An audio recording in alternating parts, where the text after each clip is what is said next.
Glória a Deus. Aleluias. Glória a Jesus. Podeis assentar e tenha liberdade para glorificar, para exaltar o nome do Senhor Jesus. Aleluias. Louvado seja Deus.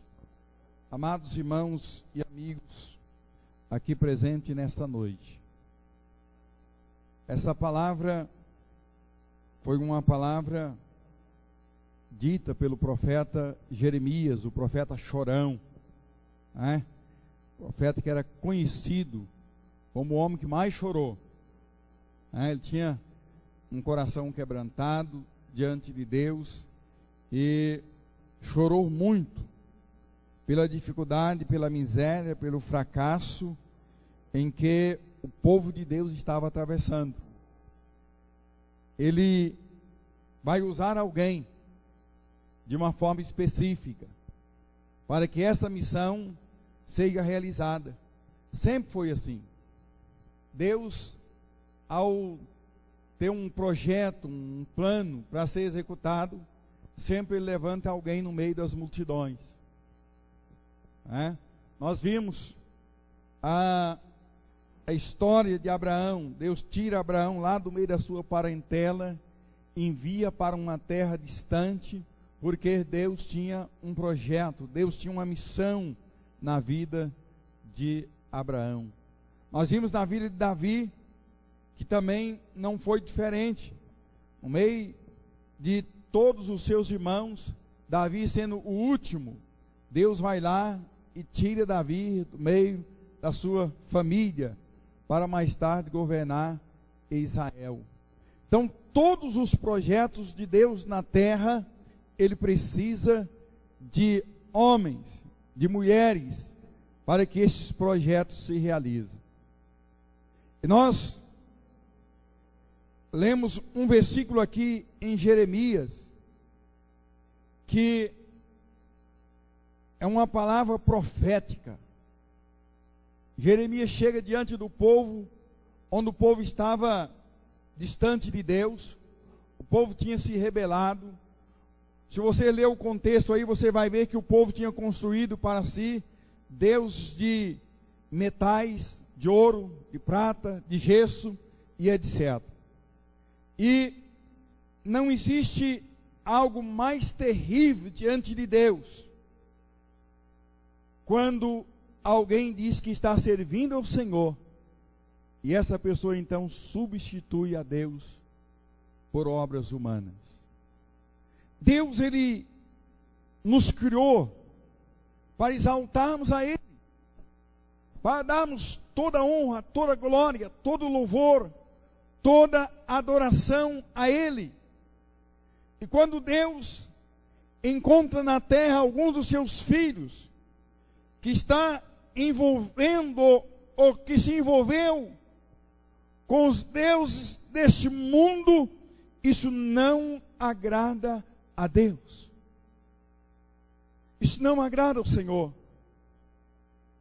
Isso então torna-se um problema sério na vida da pessoa. Porque a partir do momento que eu estou fazendo algo que eu não estou agradando a Deus, eu vou fazer com que Deus se entristeça comigo. Eu vou fazer com que Deus fica irado comigo. Isso não é bom para as nossas vidas. E a situação do povo aqui era uma situação delicada.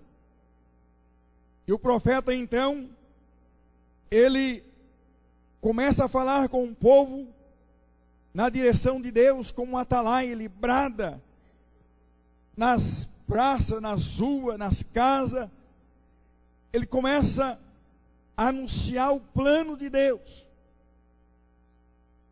Ele começa a dizer para o povo: olha, vocês precisam consertar, vocês precisam voltar para o Senhor, vocês precisam se arrepender. Mas quanto mais ele falava, mais a situação se tornava pior. Mas o povo se distanciava de Deus.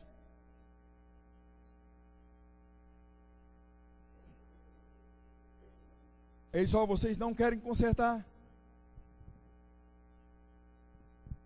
Então vai passar o tempo da colheita. Vai passar o tempo da abundância. Vai passar o tempo para a vida de vocês. Acho que Jeremias conhecia muito bem o conteúdo da palavra de Deuteronômio, capítulo 28, versículo 23. Ele diz: olha, o céu será fechado sobre a vida de vocês. A terra onde vocês estão semeando sementes não vão produzir. Vai passar em branco. Este ano não vai haver colheita. Quando há rebelião, quando há distanciamento de Deus, o povo para de ouvir a voz de Deus. O povo para de ouvir a voz profeta, gente, porque é chato, é inconveniente, né? Ouvir a palavra profética. A palavra profética, ela é dura, ela corta, ela quer nos levar a consertar a qualquer preço, de qualquer maneira, né? É muito bom ouvir falar de amor, ouvir falar de bondade, ouvir falar de caridade. É muito bom ouvir falar de louvor, de ações de graça. Mas quando Deus traz uma palavra profética no meio do povo, o povo muitas vezes não tem aquela disposição para ouvir, entender, obedecer e colocar a palavra em prática. E quando isso acontece, queridos, aí o povo já tinha se distanciado de Deus, agora se rebela contra a palavra profética, e o profeta continua dizendo: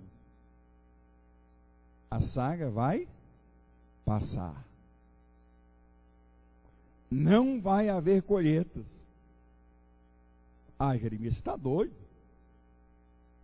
Deus é misericordioso, Deus é bondoso, Deus é justo, Deus é longânimo, Deus sempre esteve conosco, sempre Ele fez nós termos grandes colheitas em Israel. Não vai ser agora que vai mudar.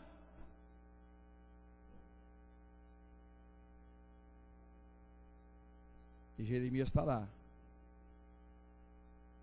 Desperta, arrepende, conserta, volta para Deus, põe a vida no altar. É tempo de arrependimento.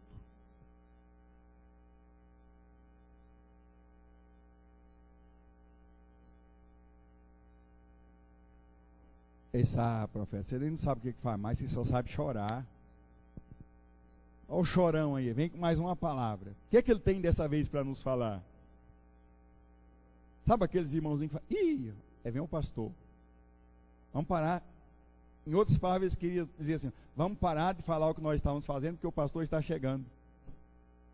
Vem o irmão fulano e tal, para aí, deixa ele passar. Não era diferente com a situação de Israel. Quando Jeremias chegava, o povo já ficava: o que ele vai falar hoje? E ele está lá: olha, Deus diz que vai passar. O tempo vai passar e vocês não vão colher. Queridos, diz a história judaica que nesta época aqui, isso não está na Bíblia, é história judaica, historiadores que colocou na história, que nesta época, durante 30 dias,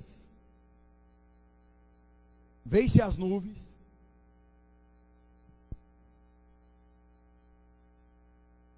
trovejou-se muito, relampeou mais ainda, e aí agora o povo dizia: cadê o profeta? Isso está na história judaica. Cadê o profeta que disse que não ia chover para termos uma boa colheita? Onde está o profeta chorão agora? A chuva está vindo, olha lá as nuvens, olha os trovões, os relâmpagos, escureceu tudo, é hoje. E por 30 dias isto acontecia e a chuva não vinha. Aí em um determinado momento, Quem já olhou para cima assim e viu aquela impressão de chuva vindo? E ela estava vindo mesmo, e você começou a ver ela. Então o historiador disse que chegou um determinado momento que a chuva veio com a altura de 1,5 metro da terra. Ela chegou a 1,5 metro da terra e parou. E aí o vapor da terra, a terra era tão quente que o vapor da terra fez com que a chuva voltasse. Isto, o plantio seria no mês de abril, maio, junho, até chegar na colheita. Não houve chuva, não houve colheita de trigo, não houve colheita de cevada, mantimento nenhum.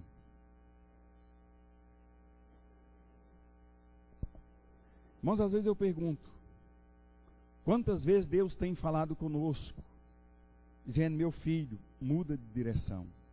Minha filha, é hora de mudar, porque se você não mudar, não vai acontecer. Não adianta você permanecer fazendo o que você está fazendo, agindo da forma que você está fazendo, porque você vai atrapalhar a sua vida e atrapalhar ainda a vida de outras pessoas. A chuva está lá, está vendo, ô profeta? Olha a chuva aí, ó, está vendo? Está achando que Deus cerrou o céu para nós? Cerrou nada. Nós construímos o nosso Deusinho, está lá atrás, o nosso Deus de ouro, o nosso Deus de prata. Ele também sabe dar o seu jeitinho. Muitas vezes nós queremos que as coisas aconteçam do nosso jeito, não queremos que Deus intervenha na nossa história, não queremos que Deus age nas nossas vidas, e aí só vamos retardando o mover do Espírito Santo de Deus. E aí, chega-se então a época de colher o quê, gente? Não tinha produzido trigo, não tinha produzido cevada, não tinha produzido nada. Segundo o historiador, eles disseram: não tem problema. Olha que situação, queridos. Não tem problema. Eu não sei se você sabe o que é perder uma lavoura. Eu já passei por isso algumas vezes, A gente morava na Bahia, somos ali daquela região abençoada, e várias vezes nós perdemos lavouras. Ora por causa de sol, lagarta, gafanhoto, etc, etc. É terrível. Teve uma época, por exemplo, que nós perdemos toda a nossa lavoura, com exceção 1 litro de milho, que eu, como criança, tinha plantado num lugar escondido lá na beira do córrego. Plantei mais tarde. Foi o milho que nós tivemos que usar para a nossa despesa. É terrível passar por isso. E eu fiz isso escondido ainda. O pessoal pensava que eu estava brincando, eu estava preparando a roça para plantar. Eles pensavam que eu estava brincando, estava plantando minha roça. Aí quando eles viram, o milho já estava grande. Aí quando o milho cresceu, foram lá e me deram uma de mão e ajudar a limpar, porque eu sozinho não dava conta. E foi a salvaguarda naquela época. No caso aqui, ninguém colheu nada. E mesmo assim eles continuam dizendo: isso aí não tem nada não. Nós não conseguimos colher trigo, não conseguimos colher cevada, mas nós vamos plantar agora. Vamos plantar tâmaras, vamos plantar amora, vamos plantar fígado, vamos plantar, sei lá mais o que, não domino bem isso aí. E quando nós colhermos, então tem outras regiões que produziram trigo, produziram cevadas, aí nós vamos lá e trocamos essas mercadorias por trigo e cevada, e nós vamos ter o nosso celeiro cheio. Como eles estavam enganados. A Bíblia diz que o homem faz plano, mas a resposta certa vem do coração do Senhor. E para termos a resposta certa, nós precisamos estar no centro da vontade de Deus. E você não vê que aquele povo passou um período assim, alegre? Se eles plantaram, lá para o meio de setembro eles plantaram, e a coisa começou a ficar bonita, e crescia, e deu frutos lindos. Bonitos. Aí quando chegava lá, aquelas maçãs lindas, opa, está aproximando a colheita. Aquelas tâmaras assim que chegava a dar água na boca, né? E diz o historiador que quando eles perceberam que aquelas frutas estavam maduras, que eles levaram as mãos para colher, aquelas frutas esfarinharam como pó na mão deles. Deus disse que não ia haver colheita se não houvesse arrependimento, se não houvesse conserto. E mesmo assim o homem está, não, Deus quer que eu vou para cá, mas a minha cabeça está dizendo que eu tenho que ir para cá. Então se a minha cabeça está dizendo que eu tenho que ir para cá, eu vou para cá, porque Deus é misericordioso. Irmãos, o mesmo Deus que é misericordioso, Ele é vingador. Ele é um Deus de justiça. E nós precisamos ter cuidado. A igreja dos nossos dias, ela tem se distanciado muito de Deus. Isso nos preocupa. Há tempos atrás, a igreja ela era admirada. A igreja ela era respeitada. Rapaz, há 30 anos atrás, quando chegava um pastor numa cidade, moço, todo mundo queria conhecer ele. O pastor tinha nome, tinha admiração, tinha respeito, né? Às vezes chegava aquele jovem de 18, 20, 21 anos, começando ministério. Eles iam para o rádio com aquele vozeirão, e convidava o povo para ir para a igreja. O povo ia, chegava lá, ficava procurando o pastor. Era um jovem adolescente que estava lá, mas era respeitado. O povo chamava o jovem de senhor. Tinha respeito. Hoje, a liderança da igreja perdeu o respeito. Os membros da igreja perderam o respeito. Está acostumado a viver de qualquer forma, de qualquer jeito, sem vida com Deus, sem oração, sem respaldo, no mundo espiritual, sem respaldo diante da sociedade. Então, em muitas situações, ser crente hoje é motivo de chacoca. Em muitas situações, se o pastor não tiver coragem, ele não pode chegar e falar que ele é pastor, que ele é vaiado. Por quê? Porque há um distanciamento de Deus. As pessoas hoje lutam mais por ter uma vida produtiva na vida secular, no capitalismo. Se der, eu vou na igreja, se der, eu participo, se não der, eu não vejo nenhuma diferença com relação ao povo de Israel aqui. Há tempos atrás, muitas pessoas, queridos, queriam copiar aquilo que a igreja estava fazendo. Hoje, na maioria das vezes, a gente vê a igreja copiando o que o mundo está fazendo para poder pregar o evangelho. Muitas vezes a gente vê as pessoas dizem, não, eu tenho que pegar o meu violão e exercitar nas músicas mundanas, porque as músicas mundanas têm muito mais passagem do que as músicas gospel, e aí então que eu vou desenvolver. Ele está errado. Está errado. Isso é fogo estranho no altar de Deus. Se nós quisermos que Deus opere nas nossas vidas, da mesma forma que o Senhor falou a Josué, dizei ao povo que santificai, porque amanhã fará o Senhor maravilhas no meio de nós. Deus não vai chegar e dizer, olha, eu vim operar milagre. Não, Ele vai dizer, olha, prepara, coloca a vida no altar, coloca a vida em dias, porque quando a vida da igreja estiver em dias, aí então eu, o Senhor, abrirei a janela dos céus.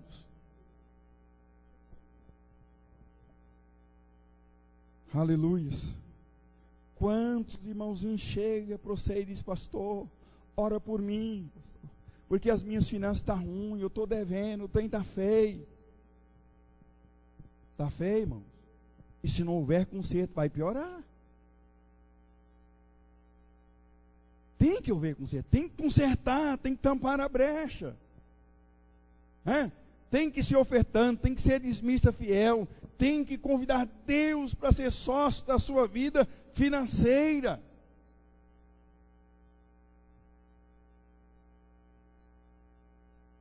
Então,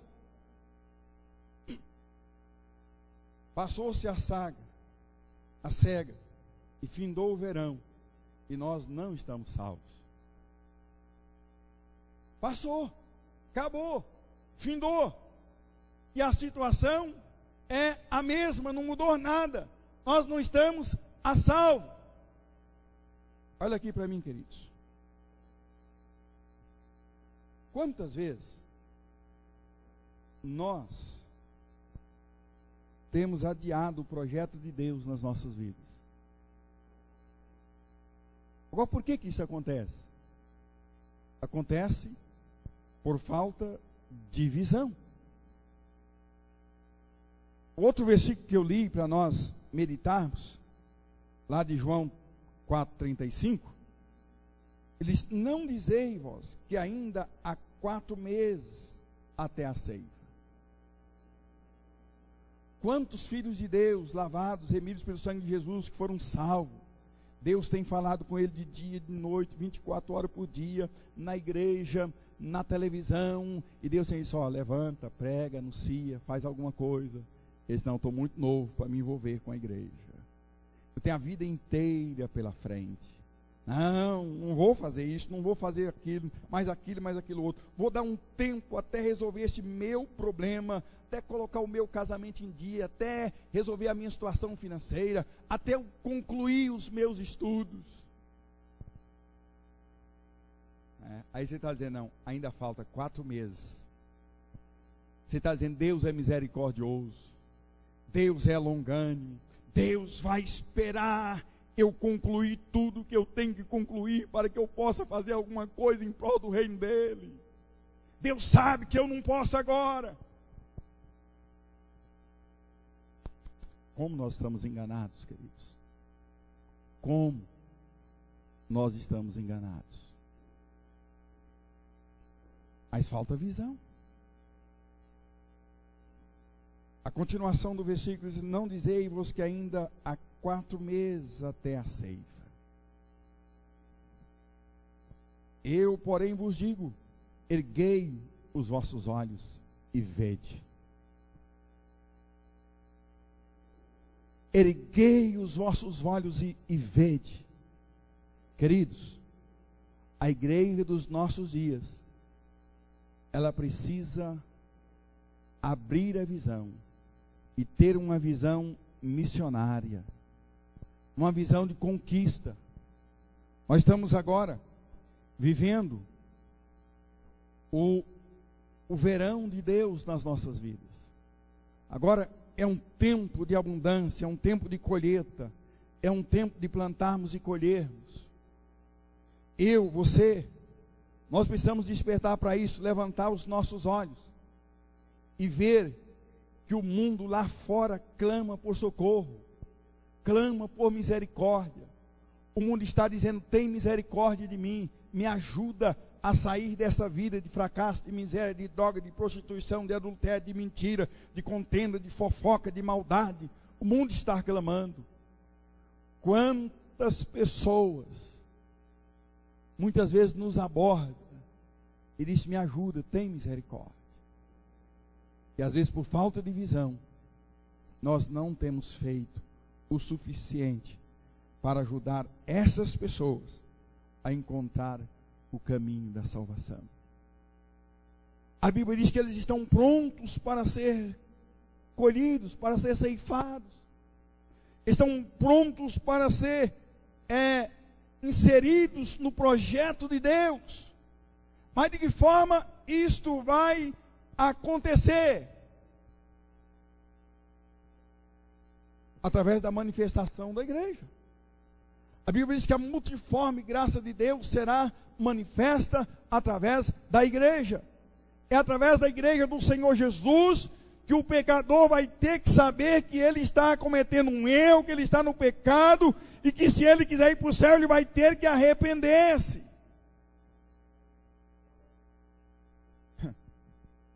Mas acontece que a igreja dos nossos dias, ela tem vivido uma inércia espiritual muito grande. Ou seja, a igreja está dormindo. A igreja está vivendo dias de uma acomodação na terra muito grande. Queridos, quando O pastor de Arley esteve aqui ministrando para os líderes da igreja. Eles falaram a respeito de 3 moças que moram a 40 quilômetros da igreja, onde elas congregam. E elas estudam, trabalham, dirigem células, vai para o Tadel na igreja, vai para a escola de ministério, vai para o culto de celebração e ainda pratica o discipulado. A igreja precisa despertar. Sabe por que pessoas se levantam dessa forma? Porque eles começam a ver a necessidade do ser humano lá fora. Nós como igreja, muitas vezes nós estamos assim, muito acomodados. Não, está tudo bem, está tudo tranquilo, né? Eu e minha casa serviremos ao Senhor. Oh, aleluia, glória a Deus, amém, que você e sua casa está servindo ao Senhor. Mas Jesus disse, olha, levanta os olhos, veja a necessidade da colheita lá fora. Neste momento, queridos, quantas pessoas estão mergulhadas nas drogas que precisam do nosso apoio? Às vezes por falta de visão. Se chegar um drogado aqui e começar a espinhar dentro da igreja, sabe o que a gente faria com ele? Chegasse um bêbado aqui hoje, todo fedido, fedendo cachaça, e rolando no chão aí, o que você faria? Aí, vamos pegar ele, vamos colocar lá fora, porque está atrapalhando na ordem do culto, está atrapalhando a cerimônia religiosa. Muitas vezes nós agimos dessa forma. As pessoas vêm e dizem, olha, eu estou aqui bêbado, estou arrebentado, estou fracassado, estou endemoniado, enfeitiçado, macumbado, mas eu preciso de ajuda. E às vezes você pega a pessoa e isso aqui não. Aqui é lugar de adorar a Deus. Aqui é o lugar onde tem que ter respeito na casa de Deus. Aqui é onde os santos habitam para adorar, para celebrar o Senhor. Talvez seja o grande problema da igreja hoje. A igreja está santa demais, né? E por sermos muito santos, nós perdemos os nossos contatos com as pessoas lá no mundo. Não podemos conversar com as prostitutas, não podemos conversar com os adúlteros, não podemos conversar com os drogados, porque o povo vai pensar, senão nós está entrando na deles, né, participando também do negócio lá. E a gente tem um nome muito importante para zelar, para cuidar. Ninguém pode ver nós numa situação dessa, porque senão vão falar de nós. E aí ninguém pode me ver desse jeito, ninguém pode me ver daquele outro, ninguém pode me ver falando com a fulana, porque a fulana é mal falada. E nessa fulana vai mal falada, as almas estão morrendo, indo para o inferno. E a igreja dizendo, eu não posso fazer isso, não posso fazer aquilo. Se eu pudesse. Mas se não fosse isso que me impedisse. Se não fosse o meu esposo. Se não fosse a minha esposa. Se não fossem os meus filhos. Tanta coisa, queridos, que a gente coloca diante de nós para nós não enxergarmos a verdadeira situação do mundo hoje. Olha, presta atenção no que eu vou te dizer mais uma vez. Eu disse isso no Tadel, falei isso na ministração hoje. Deus tem algo muito grande para fazer através da igreja Pão da Vida. Grande, grande. Se você pudesse ver o que Deus tem para fazer, você parava de jogar pedra e começava a ver o que Deus tem para fazer. Que é grande o que Deus tem para fazer. Mas muitas pessoas não viram ainda, não entenderam. E aí muitas vezes você quer que a coisa seja do seu jeito, você não quer que aconteça do jeito que Deus quer fazer.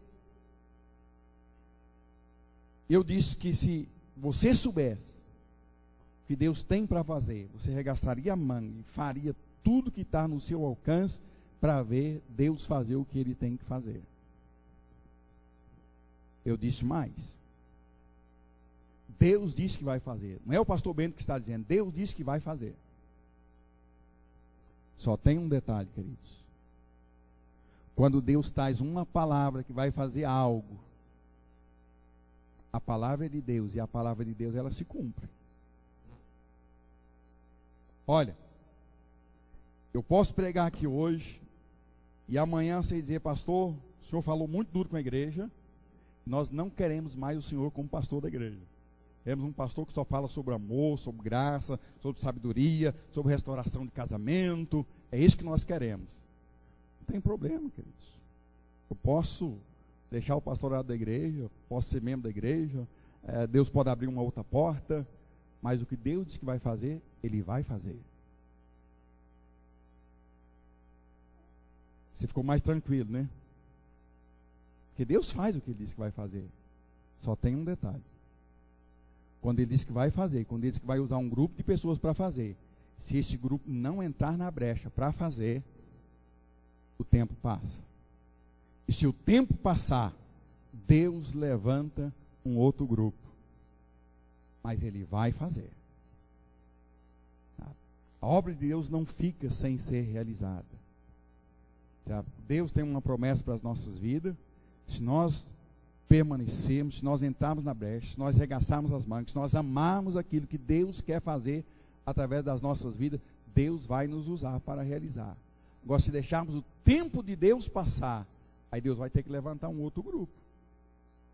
Aí depois vocês vão dizer assim, realmente Deus tinha falado com o pastor que ia fazer uma grande obra. Oh, mas se nós tivéssemos ouvido a voz de Deus. Queridos, eu quero chamar você como igreja, como membro da Pão da Vida, para abrir a visão, enxergar aquilo que Deus está fazendo e o muito mais que Ele quer fazer. Se eu pudesse, eu pegava o vai e vem. Sabe o que é vai e vem, né? Dia para trás eu cheguei numa loja e disse, você tem vai e vem aí? Só os antigos que sabem desse trem, né? Tem vai e vem aí, irmão? O rapaz ficou assim.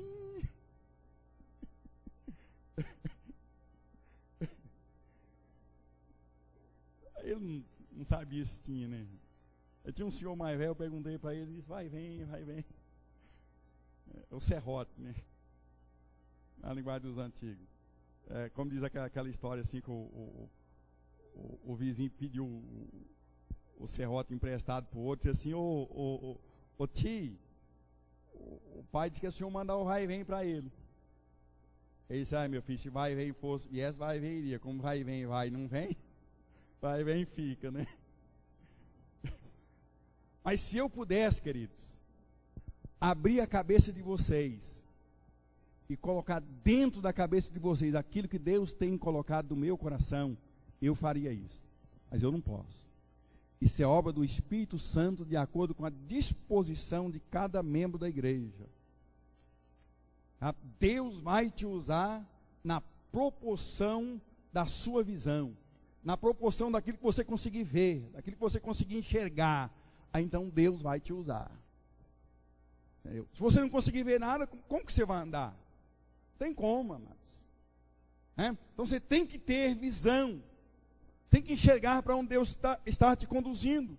Aí sim, o Senhor já disse, olha, eu porém vos digo, ergue os olhos, levanta os olhos, e vedes os campos, pois já estão prontos, já estão brancos, estão prontos para ser colhidos. Sabe aquela mulher que você tem orado por ela lá perto da sua casa, lá na sua rua, do lado da sua casa? Irmãos, não está precisando de oração mais não, querido. Está precisando que você vai lá e comece a estudar a Bíblia com ela. Está precisando que você vai lá e comece a falar para ela do amor de Deus. Que você vai lá e fala para ela que Jesus cura, que Jesus liberta, que Jesus salva, que Jesus restaura o casamento. Ela está precisando hoje de uma palavra na autoridade do Espírito Santo. Está precisando que você tenha ação. Pastor, eu estou orando. Um dos maiores pregadores chegou numa igreja e as irmãs estavam orando por uma irmã que tinha caído em pecado e afastou da igreja. Senhor, a irmã caiu, mas nós amamos ela. Traz ela de volta, Jesus. Nós queremos ela no nosso meio. E o pastor está ali participando da oração, ouviu aquela oração fervorosa em conjunto e tá. Aí ele disse assim, irmãs, tem quanto tempo que vocês estão orando por essa irmã que vocês dizem que caíram, que vocês amam muito? Tem 6 meses, pastor. 6 meses que nós estamos orando. Aí ele disse, olha, queridas, vocês poderão orar mais 6 meses, mais 6, mais 6, e podem orar o quanto vocês quiserem. Se vocês não forem lá, na casa delas, e falar para ela que ela é importante, que vocês verdadeiramente o amam, e que vocês estão sentindo a falta dela, essa irmã nunca vai voltar para a igreja. Então vocês estão orando, amém? Já são 6 meses de oração, é hora de agir. E ele então desafiou aquelas irmãs e disse: olha, saiam vocês todas agora, vai lá na casa dela, vai orar por ela, mas vai lá, traz uma palavra de ânimo, uma palavra para levantar a vida dela, e convida ela para vir para a igreja à noite. E aquelas irmãs então foram lá ministrar na vida daquela irmã, falar o quanto ela era importante, e à noite ela estava na igreja e reconciliou com o Senhor Jesus. Então, queridos, orar é muito bom, mas a palavra já diz oração. Vamos orar e vamos agir, vamos fazer a coisa acontecer para a glória de Deus. Temos que ir, porque a colheita é grande em o nome do Senhor Jesus. Aleluia. Eu deixo essa palavra com a igreja nessa noite, dizendo a todos vocês que é tempo de abrirmos os nossos olhos. É tempo de olharmos para o mundo lá fora. O que é que está acontecendo lá? O porquê está acontecendo?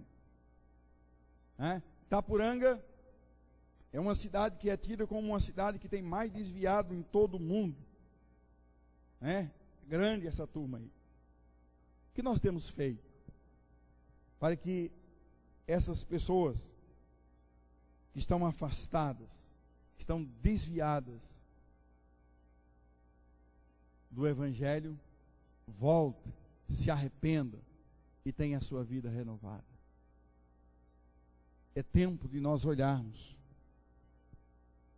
não só para dentro de nós, como igreja, mas preocuparmos um pouco mais com as pessoas que estão lá fora, necessitadas de Deus, carentes de Deus, pessoas que precisam de mim, precisam de você. Eu estava pregando numa convenção das Assembleias de Deus lá em Lusiânia, isto há quase 30 anos atrás, e me pegaram de uma hora para outra para pregar lá. O rapaz passou na frente da igreja que eu estava pastoreando, recém-chegado. Ele disse: rapaz, vai lá e vai ministrar 2 horas da tarde lá na convenção. Eu fui. Chega lá, devia ter umas 9 pessoas. Pessoas pegar para 9 pessoas na convenção. Preguei para aqueles irmãos, e entre aqueles tinha uns 3 jovens, lá uns 2 casais, e tinha um senhor bem avançado na idade. E eu, depois de pregar, eu convidei aqueles irmãos: irmão, se você quer receber uma unção de Deus na sua vida, vem para frente, eu quero orar por você. Eu tinha 21 anos na época. Eu quero orar por você, eu quero ministrar na sua vida. Aí de repente, uma parte dos irmãos vieram, e aquele senhor, bem avançado na idade, já devia ter mais de 70, foi para frente, arrastando a perna, e chegou lá e tá. Digo: meu irmão, mas eu chamei o pessoal na frente para fazer uma unção, e que é uma unção missionária. É uma unção para quem quer pegar um campo e desbravar, para quem quer ganhar almas. E o senhor vem na frente: o senhor gostou da conta de chegar aqui? O senhor vai dar conta dessa unção? Ele disse: meu filho, eu aguento muito mais do que isso. Eu estou arrastando as pernas, mas enquanto eu der conta de andar com nada com uma, eu quero gastar a minha vida, porque o meu negócio é ganhar alma para Jesus. Eu quero levar alma. Irmãos, essa precisa ser a visão da igreja. Nós não podemos perder o foco, não podemos ser distraídos por qualquer coisa. Podemos fazer muitas coisas, Mas a igreja, ela não pode priorizar outra coisa a não ser ganhar alma. Ela não pode. Tem que ser a missão principal da igreja. Eu digo para você agora, para nós orarmos. É tempo de colheita. É tempo de ceifarmos. Então, se disponha, se coloca diante de Deus e veja as pessoas que Deus vai colocar diante de você. Talvez você está aqui, a sua célula não cresceu, não foi, não desenvolveu. Deus quer colocar pessoas diante de você, para que esse trabalho seja realizado para a glória do Senhor Jesus. Coloque-se de pé neste momento, queridos. Vamos orar ao Senhor. Aleluia, Jesus. Glória a Deus. Louvado seja o Senhor Jesus. Deus te chamou. E se Ele te chamou, Ele tem te ungido, Ele tem te dado graça para você suportar as lutas, as dificuldades, as opressões e fazer da sua vida uma vida vitoriosa em o nome do Senhor Jesus. Feche os seus olhos agora. Feche os seus olhos. Eu gostaria muito que você pudesse nesta noite abrir a sua boca e pronunciar com seus lábios, dizendo: Senhor, eis-me aqui. Eis-me aqui, Deus. Envia-me aos perdidos, aos cansados, aos aflitos, aos necessitados, porque eu não quero ter sob as minhas mãos sangue de pecadores. Ore ao Senhor nessa noite. Talvez tenha algo que te impeça de você se levantar, de você fazer algo, de você se aliançar no reino de Deus. Então coloca diante do Senhor. A Bíblia diz que nós devemos colocar tudo diante dele. Aleluias. A fundadora da igreja do Evangelho Quadrangular, Aimee McPherson, ela era bailarina, né? E Deus falou no coração dela: disse: Aimee, eu vou te salvar. Ela foi salva. E quando ela foi salva, o Senhor disse: olha, eu vou te levantar como missionária. E Deus levantou aquela jovem como missionária de uma forma estrondosa, de uma forma poderosa. Naquela época, há muitos anos atrás, eu não lembro mais em que ano que foi fundada a Quadrangular, mas isso tem muito mais de meio século, né? Tem uns 70 e tantos anos. Deus falou com ela e ela obedeceu a voz de Deus. E ela começou então a pregar, a evangelizar.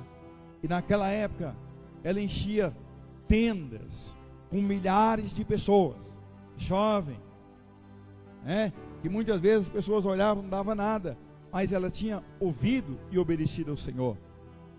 Ela então enchia tendas com milhares de pessoas, e Deus vinha sobre a vida dela de uma forma tão especial, que ela convidava os paralíticos de cadeira de roda, de muletas, para fazer filas no corredor. E ela começava a orar pelo primeiro, segundo, terceiro, quarto, e não parava mais. E quando ela chegava na ministração do último, todos os outros estavam andando atrás dela, intercedendo. Irmãos, Deus não mudou. Deus é o mesmo. Quem mudou fomos nós.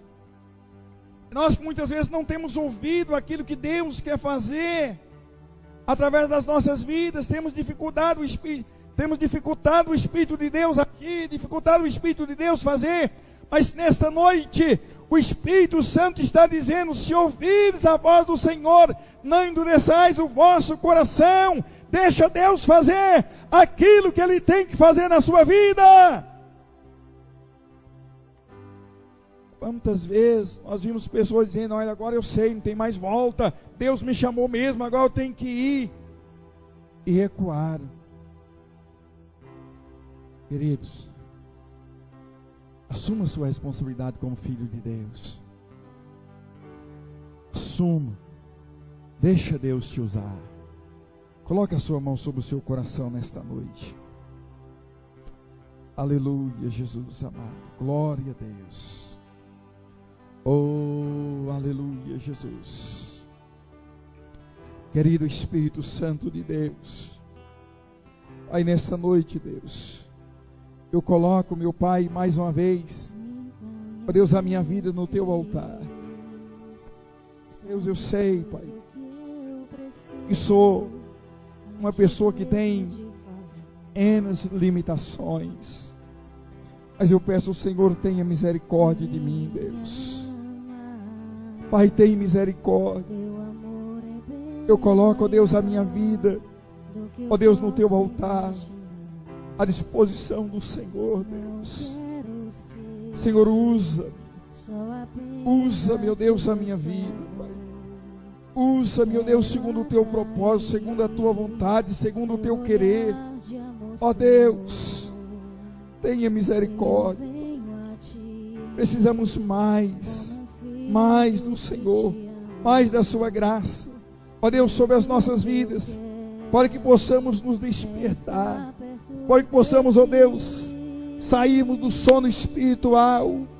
Ó Deus, para que possamos, Senhor, levantar os nossos olhos, meu Deus, e ver a grande colheita que o Senhor tem para fazer através das nossas vidas, meu Deus e meu Pai, em o nome do Senhor Jesus. Oh, Espírito Santo de Deus, toca, Senhor, toca, meu Deus, nesta noite, Senhor. Queima os meus lábios, ó Deus, com a brasa viva do teu altar. Deus, queima a minha vida com o teu fogo. Queima, meu Pai, em nome de Jesus. Oh, Espírito Santo de Deus, opera maravilhas, ó Deus. Opera, Senhor, nos nossos corações. Dai-nos entendimento, dai-nos revelação da sua grandeza, Deus, da sua bondade.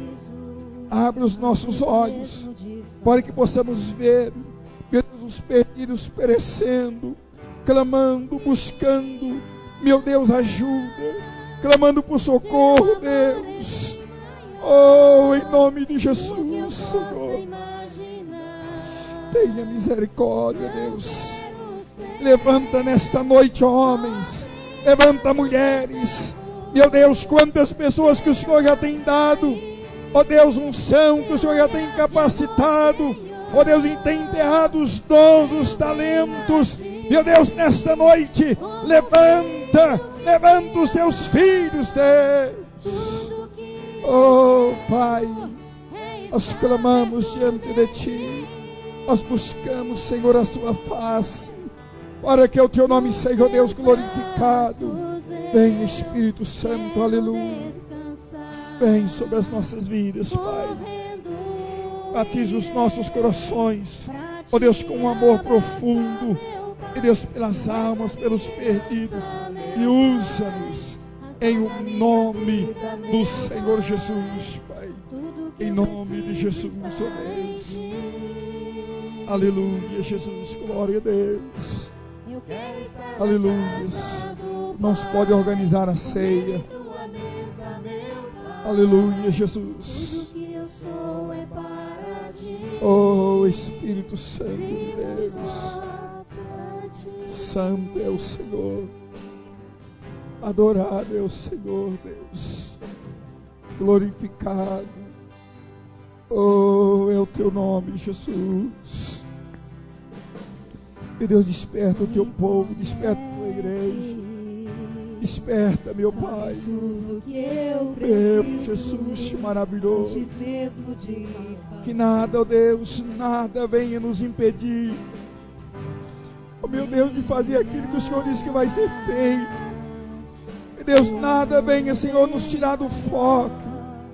Meu Deus. Oh, Pai querido,